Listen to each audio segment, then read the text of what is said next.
Hello, everybody. Good evening. Big shout out to the African Superstar family. Thank you for joining the one and only African Superstar back at it again. Yes. I'm coming with the somber message, but obviously a needed message to try to wake you guys up to what is going on. Within the last month, two very close associates of mine that most of my viewers know and love, my homegirl sister Ya and my tour partner Mr. Taya Uhuru, both of them have lost male relatives. Both happen to be male cousins to gun violence in America.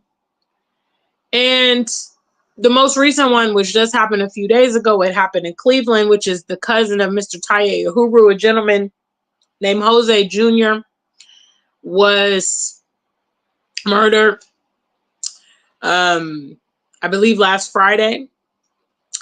And what makes it so tragic is he is the father of 1-year-old twins. His wife is currently pregnant with a new child. And I want to talk about the devastation of what is happening to our people in the Western world. You know, within the last month, we can reminisce on countless cases we've heard. You know, I've just mentioned two personally. There's also Jay Beyond that happened just a few weeks ago. Before him, Sandra Massey, countless incident situations where our people are being eliminated. And this, just like a ripple in the ocean, has effects. It goes deeper than just that surface event. One of the most unfortunate things about Jose Jr., his situation is him, his wife, and his twins all share the same birthday. He was actually in the news last year talking about how, this was a rare phenomenon for him and his wife to share the same birthday and then for them to give birth of twins on that birthday. That birthday, which is August 18th, will now be a reminder to the wife and the twins of the absence of the father and for what. They say that the supposed motive for this incident was a disagreement between someone, and this person just pulled out a gun and started shooting and killed. We are losing generations of our people.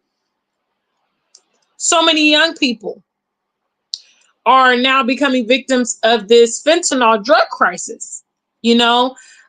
People are doing recreational drugs and unaware that they are taking fentanyl, and losing their lives.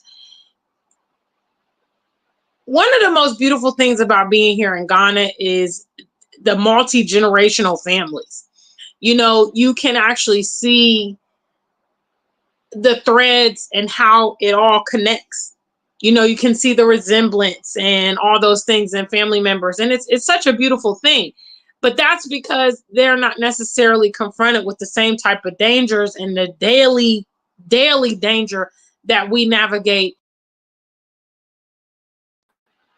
And so, because, like I said, two people very close to me, this has impacted them in the last month. And I would say if you guys personally know Sister Ya, or if you guys personally know Mr. Taya Uhuru, that you guys could reach out to them and be a fence around them and be supportive, because it's just so devastating. I have not dealt with immediate family becoming victims of this gun violence, but certainly many associates, classmates, people that I know have become victims, and it's just so devastating, as well as the people that I don't know, as well as these stories and situations that I hear. And I'm always telling you guys that, you need to be about the preservation of your life as much as possible. At the end of the day, the Western world is a terrible, terrible environment for our people. Just so many threats on our lives from day to day. And you've got to consider that because if something happens to you, it's gonna run deep. Big shout out to Jennifer Edie, the first one in the building. Guys, if you're here, make sure you leave me something in the chat room. Our generations are being eliminated. Our generations are being eliminated. I last checked the statistics on gun violence so far this year, 2024, over 12,000 people have been victims of gun violence already this year. 12,000 people. You're talking about population, small to moderate towns, whole families, and some children in some instances, young people in some instances, young people that don't also have children. You know, there have been cases of 20 somethings like Javion. He was 21 years old before they hung him up on a tree in North Carolina. You know, the guy was just a young guy. He hadn't got married, had kids, you know, lived a lot of his life. In some of these instances, these children are the only child, which means that when their lineage is over, it's over for the family lines. You know, guys, I have to always promote you guys to look at a broad perspective of what's going on around us in the Western world. So much is at stake. And you're actually fortunate if you have not encountered these things yet directly. You're very, very fortunate, because at any time this stuff can happen so fast and things can escalate so fast over nothing. You know, and you have to realize that, hey, your life is precious to you.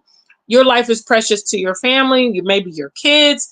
You've got to make those difficult decisions to put yourself in the most safest position, because guys, listen, they're doing everything. They're literally doing everything to eliminate our people. And just because we have managed to be resilient in a way doesn't mean that we should just flick off their blatant attempts.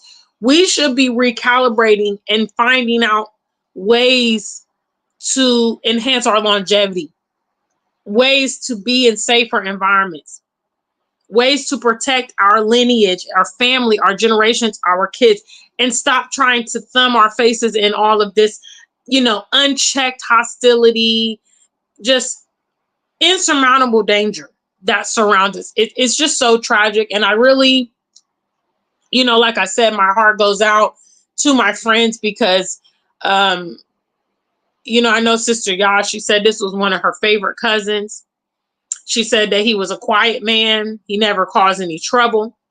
And there was all kind of strange circumstances surrounding him. He was hanging out with a friend on the porch, apparently, and then somebody just came up and attacked him and shot and killed him. Like I said, with this situation with Mr. Taye Huru's cousin, he was at a Dunkin' Donuts. You know, a situation may have gotten out of hand, an argument or disagreement. And next thing you know, he was, you know, and it's just so tragic. Now he leaves behind a wife, you know, a set of twins, and she's currently pregnant. So essentially 3 children without their father. For what? For why? You know, and I would say at a certain point, those of us who are born and bred in the Western world, I always tell you guys, we haven't really ever entertained other options, because we've just been in that environment and we have just tried to make do with that environment, and we have just tried to, you know, survive in that environment. But I honestly feel that the hostility is on another level right now. And I actually feel that it's really risky, you know, especially like the more prolific you are, the more influential you are. I I feel like the threats are even more on you than anybody else, because you are a valuable member of society. And that stirs up a lot of emotions around people. There's a lot of jealousy, there's a lot of hatred, there's a lot of competition. Some of these people that you are in these environments with, you may not even be considering them. You may not even, have any feelings about them at all. However, they're harboring this ill will towards you. And it's so crazy, you know. And obviously, the continent's not a perfect place, but when it comes to the safety of our people, I mean, again, the proof is in the pudding here, because here in Ghana, and I'm sure across the continent, you see multi generations. Okay, you see the grandparents, sometimes the great grandparents, your parents, you, maybe your kids, multiple generations have been able to thrive and survive and continue on. And when we look at, the premise of self-preservation, that is a huge part of it. Being able to blossom and grow your family or your business and eventually pass it down to other family members. How can you do that if your family members are being eliminated left and right? This guy, he was not gang banging. He was not out there living the rough life and all that. He's a family man. A husband and father. When I talked to Mr. Huru, he said, his cousin and his wife were just celebrating because they had a new child coming in and they had this beautiful family. And, this guy is trying to do the right things. He's trying to be a stand-up man. And here we go. Here we go. I'm a firm believer, if you live by the gun, you die by the gun. You live in that kind of lifestyle. Maybe you've done things in the past to people and your day comes, oh, well, so be it. Because, hey, you lived that life. But I'm always so empathetic to people that don't live that life but still become victims. It's so crazy. And it's happening to our community so much. To our young people, to our men. And like I said, this thing, it ripples. It ripples into society. The people that know and love him, I know they wouldn't ever be the same. Certainly his children will never be the same. They're so young that they may not even be able to remember him. His set of twins are only about, a year old. They just had their first birthday on August 18th. So, and certainly the child in the womb never even got to meet his father. It's just so tragic and ridiculous. And all the more for you to make those difficult decisions, guys. Yeah, all the more for you to make those difficult decisions, because you just don't know what you are potentially avoiding or what you are potentially protecting your children from. Huh?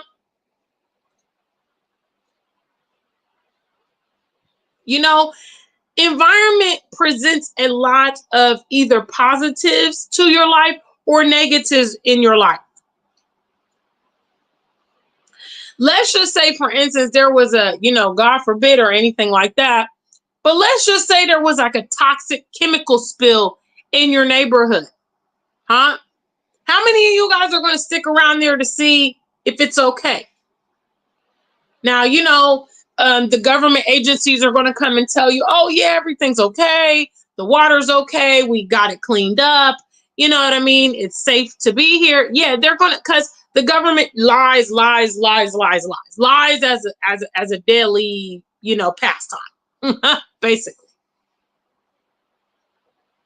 So if you wouldn't live in an environment that had a chemical spill, because you understand that, okay, this thing can have a long effect on me, potentially most notably my health, and a lot of us, if that was the case, if we had, a chemical spill or some kind of natural disaster or something that devastated our home and our community, we wouldn't stick around to find out what was going to be the end result of that. We would say, okay, you know what? I'm going to move on and go somewhere else. There's plenty of people, for instance, that endured the Katrina hurricane, which has been 20 years now, and they packed up and they moved out of town. They say, you know what? That's our last hurricane experience. You know, we're not going to stick around here to see what else is going to happen. Apparently, these hurricanes are getting more and more violent and more powerful.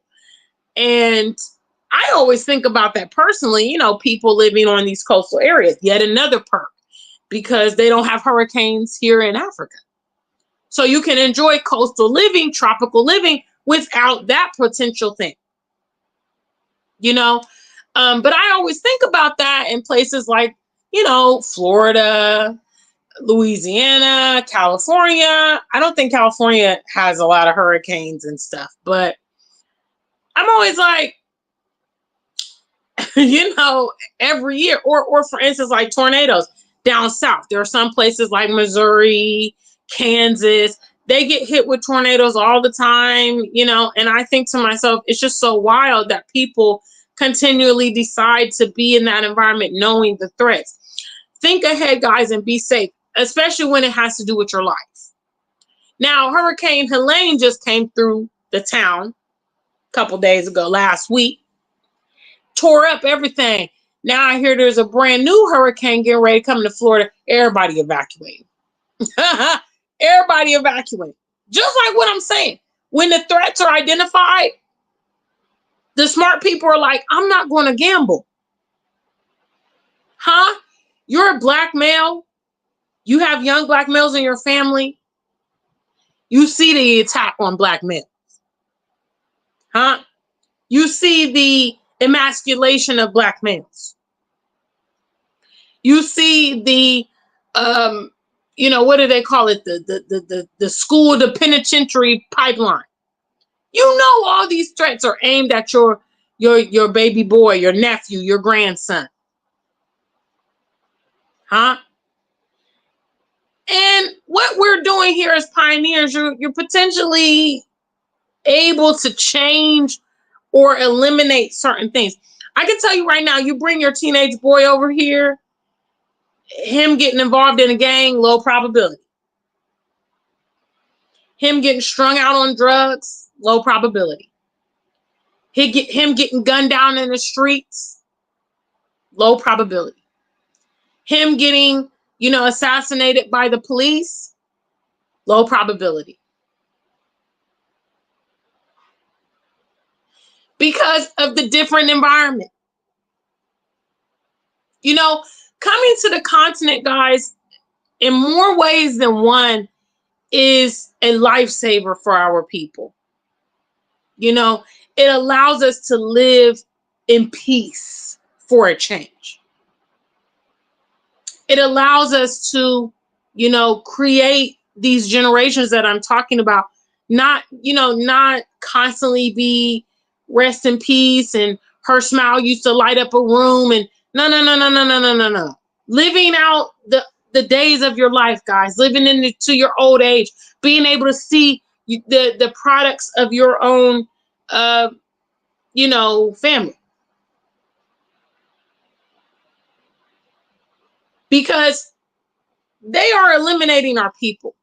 It's just, it is what it is. I cannot even really elaborate. They are eliminating our people left and right. They are eliminating our people, and our people are eliminating our people because of, their psychological issues. If you're in a position, guys, you need to do the needful, because this is so much bigger than you and I. This is so much bigger than you and I. I wish in retrospect that,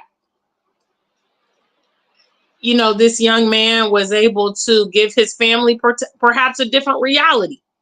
because I know him getting gunned down in the streets over here in the continent is a rare, rare, rare occurrence, which means he would still be with us today.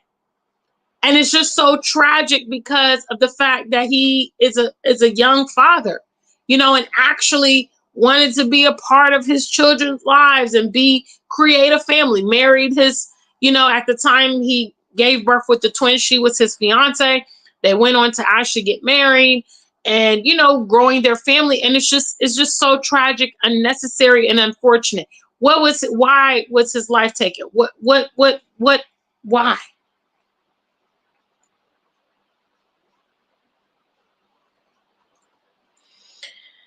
And so I don't have a long message for this. I have been reflecting on this for several days. Like I said, this happened on Friday. I remember seeing Mr. Uhuru, post about it on his page, and I knew that it was devastating to him. I could just tell based on the tone of the post. I reached out to him and stuff, and it's just, I mean, at this time, no words really comfort because it's just so senseless. When people die in normal channels, maybe they were sick or they get old, we can try to process that better. But it's just when somebody's ripped from you for no reason, it's hard to negotiate, So like I said, if you, Sister Ya, or Mr. Taye Uhuru, please do reach out to them. Send your condolences, have a chat with them, let them know that you are thinking of them because, this is just so disgusting and ridiculous, and it's been within a month. It's just been within a month that 2 of my friends have lost their cousins to gun violence in America. And it's just awful, But again, a word to the wise is sufficient, guys. When you are seeing what's happening around you, what is happening to people around you, it really, really behooves you to take note and avoid the same tragic outcomes. Because some of the things that are happening to our people that are impacting the longevity of our generation, it's connected to the environment. People are losing their lives to things that are almost ultra, exclusive to the US. Things like road rage, things like school shootings,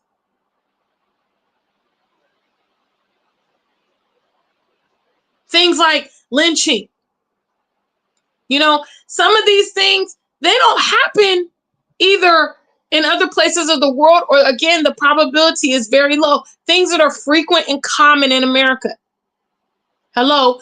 And if something is frequent and common in a place, that means your probability is heightened, guys.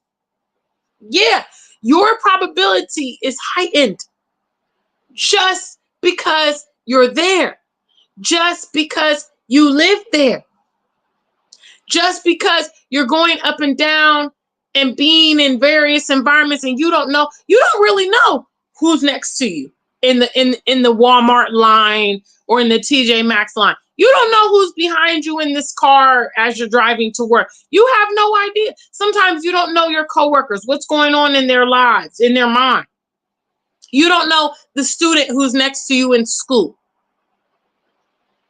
And a lot of people have just been at the wrong place at the wrong time, famous last words, and have become casualties. And when, again, you see the attack on our community, do you not? Huh? Do you guys recognize there is an attack on our community? Yes or no? Gina, you're crazy. There's no attack. There's no strategic campaign against our people. There's nothing focused at our people. What happens is just random. Are you crazy? So let me get this straight. You recognize that there is a strategic attack against you, your people, your family, your community. and you just roll the dice and hope that, yeah, I hope I don't get caught up in this stuff. I hope that I just continue to be fortunate. That's only going to get you so far, guys. That's only going to get you so far.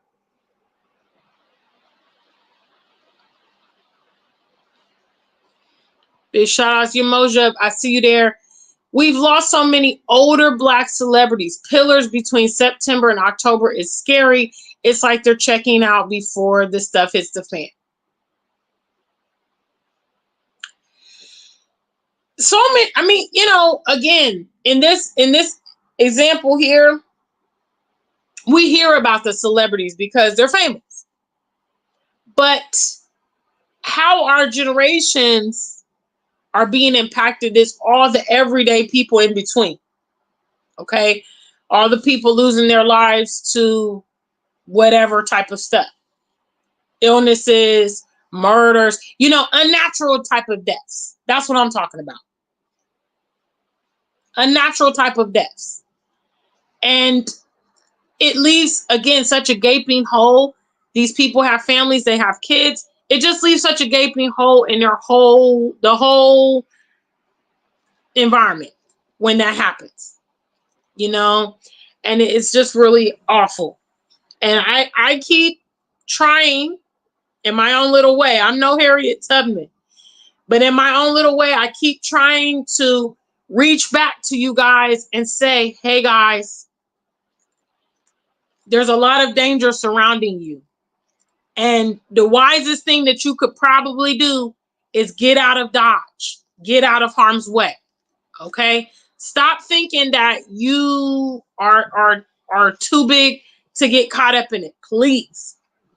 Just consider yourself fortunate that you have not become a victim currently. But if we're honest, we all know that these situations that I've just discussed tonight in this live stream, these are not the last of those instances. These are not the last. That means there's a hashtag awaiting. There's a hashtag awaiting. There will be more killed by American police. There will be. There will probably be more Black men caught up in racial, attacks. There will be. There will be more senseless gun violence. Okay? The murder rate's not just going to stop today in America. That means that the hashtags are awaiting. And I decided a long time ago, guys, I'm not going to give people the liberty to take my life easily. No. I'm going to do everything in my power to protect it, to kind of stay the next step above. I know that it's easy to probably be at the wrong place at the wrong time in America because of the high frequency of this stuff. Shooting up workplaces, shooting up gyms, shooting up the malls, shooting up grocery stores, road rage, police brutality. That means that if you live your life, basically, in America, you go outside of your house, hello. And so I decided, you know what? I just don't feel comfortable in that environment. I'd rather be somewhere else, And again, from the African superstar to obviously Sister Ya and Mr. Taye Uhuru, the love I have for you, both of you guys, is very, very deep. And that's probably why I really, really feel the pain that you are going through with these recent loss in your family. As always, I stand in solidarity, but the two of you guys are over here with me in Africa, in Ghana, because these are some of the reasons that you're also here. Mr. Uhuru posted up on his page yesterday that the two reasons that he relocated to Africa was white racism and gun violence. He's a young Black male from Cleveland. A lot of brothers getting taken out in Cleveland. He told me he knows a lot of people that he's gone to school with and some other associations. They've been killed. you know. And Sister Yaz told me that she, her life and other people in her family and things have been touched by gun violence before. So it's just like it's getting a bit redundant for some people, unfortunately. And I mean, who's to say it can't be? I mean, especially guys, listen, I'm not trying to be funny, but if you have family members that maybe are involved in certain things, you could be affected. You guys ever hear about collateral damage? You guys ever hear about drive-by shootings? I remember a family friend, this was several years ago. She had he was probably a young adult at the time, and he was, doing some drug dealing, some hustling, whatever he was doing. And he had two younger sisters at the time. Yeah, he had two younger sisters at the time. And whatever kind of drama he had found himself in, these people came to his mother's house, shot up her house, and ended up killing one of his little sisters in a drive-by. And like I said, these things just send ripples through the family. Now he's dealing with extreme guilt, feeling responsible because his baby sister has, become a casualty of his nonsense. And the list goes on and on and on. And I'm sure you guys also have stories or whatever. Obviously, you're living in the West. It's just it's so commonplace and so frequent. Can't even keep up with it, really. But my advice to you, and what I always want to try to motivate you, is to look above. Okay, to see other options that have not been readily accessible to you, or things you haven't considered that will solve some of these problems and eliminate some of the potential of you becoming victims of this stuff. Now, like I talked about in the other video the other day, a lot of your peers are going to choose to be there. That's their decision. I'm talking about, what are you going to do proactively to position yourself and your family in a better position? It's just like Boys in the Hood. Cuba Gooding Jr. wanted to go to school, wanted to get out of that environment. Okay, some of his boys in the hood was more content, decided to stay there. And we know how the movie ended up. A lot of people ended up dying, a lot of his friends and, people he knew. And that's the reality. When people make the decision, they don't, they feel comfortable, or again, they're lost in delusion land. They think, oh man, nah, that won't never happen to me. That's on them. I'm talking about you. Because these bullets don't got names on them, guys. And you don't want to become an unnecessary casualty. Let your life go until your time by nature has been designated. Okay? Nobody else should be taking you out while you're still full of life and still young and vibrant. No. You need to live. That was always one of my things.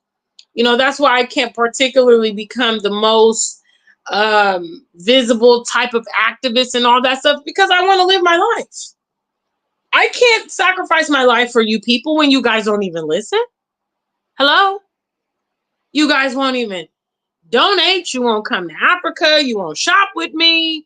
You won't do this. You won't do that. You won't listen. You won't share videos. You won't do diddly squat. Me, I'm not Malcolm X. I'm not going out for y'all. I'm sorry. I'm not. I want to live my life. Big Shaw's Musing. Thank you for that shout out. Yes, I'm rocking my fro power. Huh? Yes. But yeah, I decided a long time ago, honestly, it's not worth it. It's not worth it. The truth is, I want to live. Okay, I want to get old. I want to see, the my hard work and all of that. Maybe my future generations. I want to see all that stuff. I can't be very cavalier with my life. It's important to me. It's precious to me. Okay, I'm going to do everything I can to make sure and protect that lifetime. Are you doing the same, ladies and gentlemen? Big shout out to the African Superstar family. Thank you for the handful of you guys that's in the chat room. Unfortunately, I'm going to have to wrap up due to low engagement. Sorry. You know, I think again this topic is really straightforward. I mean, again, it's easy to see that there are concentrated attacks against our community, and are you gonna fall victim? Is the real question. You know, they're setting up all these damn booby traps in front of you. Are you going to jump into them? Are you going to say, "Oh, I see that booby trap. Let me go get into it"? No. Yeah, musings, I can't do it. I'm sorry. I'm going to be 100% honest. The masses are not worth my bloodshed. Look at all the messages that these prolific leaders have told us to do. Our people still don't want to listen. Malcolm X said, "Why are you letting your enemies educate your kids?" Huh? What? He died in when? The 60s?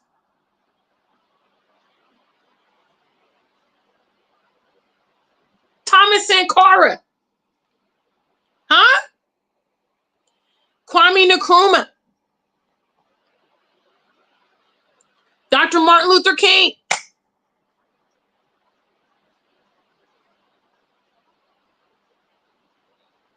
Nipsey. You know, these folks were heavily invested in their communities, trying to help our people, and they ended up dying young. And our people are still not doing anything, still not listening, still not honoring their life. And I'm pretty sure that if you go back, if you ever could, if you could resurrect these folks and they would see the common state of events, and you ask them, "Hey, would you put your life on the line again? Would you orphan your children? Would you die as a young man or woman for the cause?" And they would probably say, "Hell no," because look what's going on. I went out in front. I put my life on the line. I faced a lot of danger, and ultimately I was assassinated or whatever. And no changes have come as a result. If, for instance, it started a revolution, it started change, it sparked, some awareness and awakening among our people, yeah, then that would be worth it. But when I look at all of these amazingly talented, intellectual, visionary people and their ends, and what our people have done with those lessons, it's crazy. It's crazy. So yeah, I can't do it. Sorry. Emoja, big shout outs to you. Thank you so much for the love in the chat room. Yeah, I just have to be honest with you guys, and I would promote others of you that would consider yourself self-preservationalist, like myself, who's like, yeah, I'm going to save myself. I'm going to save myself. I'm going to save my family. I'm going to save whoever wants to be saved and accompany me on this journey to the future. I'm not going to die in vain, guys. I'm not going to do it. And I'm also not going to be in an environment where there's freaking attacks all around me trying to snuff out my bright light. No. Hello? Your life is one of the most precious commodities that you have. The other precious commodity is time. Both of these things, they're nothing to joke with. They should be a high priority of yours. Okay, first of all, when your life is over, it's a wrap. Nothing else matters. Number two, you can't get the time spent back and invested back. So don't let people waste your time. Be a wise steward with your time. Make sure that you are actively working toward your goals. Hello. And like I said, I studied these civil rights leaders and these prominent figures in the past. And I formulated that's one of the biggest things they did where they went wrong was they chose to live in the enemy lands, trying to go up against Caesar with no army, no ammunition, with largely morality, you know, going up against them because this thing is wrong and I'm going to confront it. And that's it. And they got knocked off easily because they were the figurehead of these movements and nobody had their back. You know, and we just watch countless examples of people's generations being eliminated. You know, the knowledge that some of these great men had to pass on to maybe their own children, such as Malcolm X and Dr. Martin Luther King. Their children were orphaned at a very young age. Most of them either in their childhood or maybe early teens at the most. Had to grow all the way up without their dads, without that wisdom being imparted. It's just awful. It's just terrible.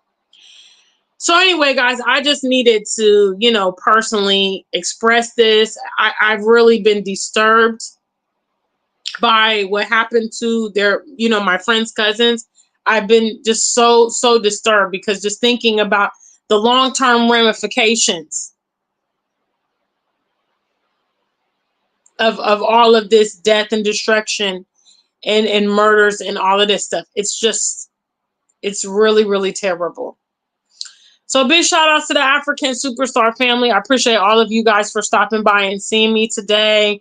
Again, please do show some village support outreach to Sister Ya and Mr. Taya Uhuru. If you know them personally, if you have their social media, reach out to them, send your condolences and that kind of stuff. Because I know that it's such an unnatural way to die and it's so difficult to process. And it's going to have long-term effects. You know, it's going to have long-term effects. I don't know if Sister Y'all's cousin had children, but I know, obviously, Mr. Huru's cousin had young children, 1-year-old set of twins and a baby on the way. So it's going to be a long journey for their family. You know. All right, guys. Much love to you guys. If you enjoy, obviously, my content, you don't want to miss live streams. Make sure that you are subscribed. Make sure you also support the channel if you like my subject matters. Yes. And make sure you like and you could potentially share these videos with your family and friends, people that you think might appreciate the message or the message might resonate. I greatly appreciate your support. Don't forget to also check out, some of my award-winning music that is currently streaming everywhere out there. So big shout outs to you guys. Until we meet again, stay black and true. If you ain't black, just stay true.